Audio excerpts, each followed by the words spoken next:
A week and a half after a powerful storm tore through the heart of Albuquerque, and the cleanup is far from over in some parts, the Albuquerque Country Club is still in recovery mode. And today we learned the cost of getting back to normal is sky high. The massive storm last month plowed through downtown.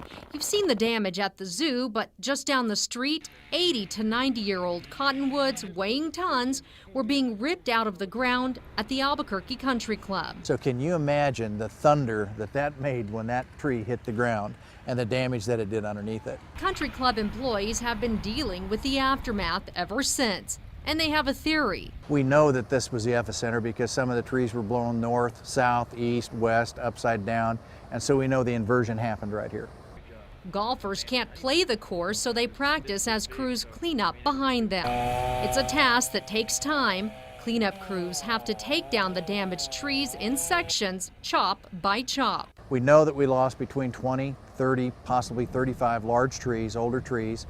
We know that we've had damage to between 100 and critical damage to between 100 and 150 trees, and we know that we've had damage to between 300 and 350 trees. The grand total isn't in yet, but the damage is expected to be in the hundreds of thousands of dollars. The grounds director says they've had to study each tree to figure out which had to come down. And he says it's tough to see them go.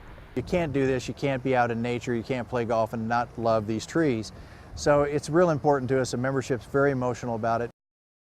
The Albuquerque Country Club isn't sure when it can reopen the golf course, but it's hoping to reopen in the next 10 days or so. The club is planning to replace many of the trees.